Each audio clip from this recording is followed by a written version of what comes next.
All right, now from that story, let us now link up with our senior parliamentary reporter, Patrick Amimo, to highlight what to expect in the National Assembly and as well as the Senate today. Amimo, good morning. What do you expect from the corridors of Parliament this morning?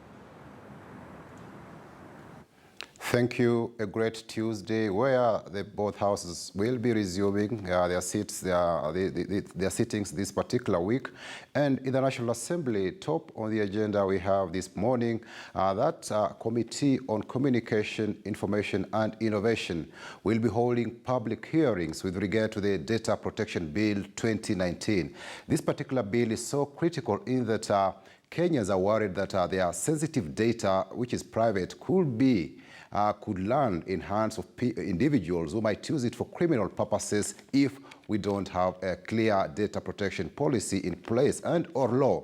These are matters that were canvassed during the census period that was held in Kenya between August 24th and 25th, when we saw some community-based organizations and human rights defenders groups argue that there are certain elements that the public was not supposed to surrender. We've also had issues with the Huduma, surrounding the Huduma number, where people, certain section of the citizens feel that the government could be intruding into their privacy, and that's why it's very, very critical that this particular data protection bill or act should be in place before certain sensitive information relating to individuals are surrendered to either government entities and or private institutions. We've had cases where also people have been complaining about the telcos, where they get messages from left, right, and center, some of which they've not subscribed to those services. So Kenyans are wondering, how are their private information getting to various on various platforms without their authority? So this particular matter, the data protection bill, it will be very, very critical to see what members of the public will be telling the Committee on Communication, Information and Innovation with regard to their fears when it comes to their protection of their private data, a very, very sensitive matter that the government needs to look into, because that law is not in place. Yet Kenyans at the moment are being asked to surrender very, very vital information touching on their person, including their families, property and other issues. The other matter that will be before the committee in Parliament in the National Assembly today is to do with the Committee on Health.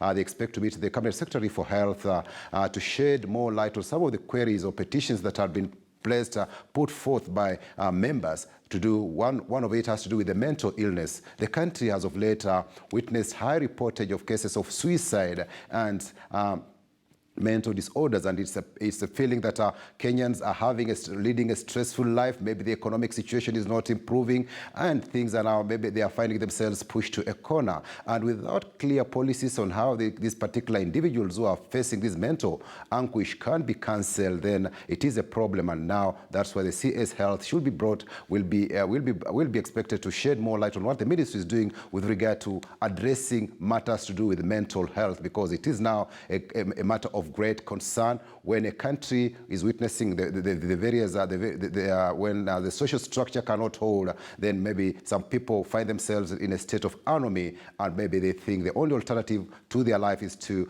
commit suicide and such cases, which is not the right way to do. So the government needs to come up with health policies that will ensure that it bends over backwards to bring these certain segments of the society that feel disempowered and cannot participate in the welfare of the nation at large. The other matter before the National Assembly will be to do with the Public Investments Committee, and today it's doing the audit of state corporations, and before it today will be that the National Housing Corporation and the Public Investments Committee will be looking at audit queries between the 2014-2015 financial year to date. And that will be in the National Assembly. In the afternoon also, that's when the sittings will be on, because on Tuesdays, the National Assembly only sits in the afternoons.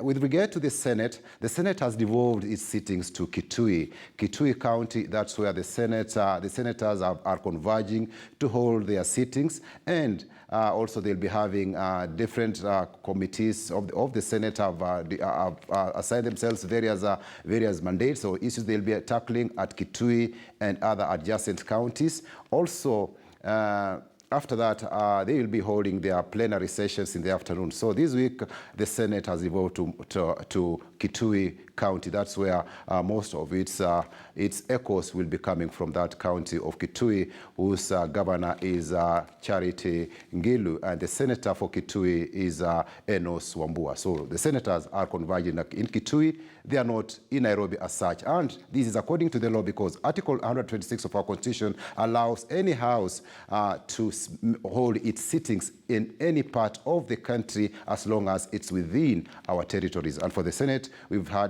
seen it do a first when last year they held their first sitting, Senate Mashinani, in Uasin Gishu County for almost a week. And this year they've said they'll be visiting Kitui County to get just to know what is happening in that particular area as they interact with the locals, and also locals get to know who these senators are. All right. Thank you so much, Patrick Amimo, for that detailed report of what we expect to happen within the corridors of Parliament.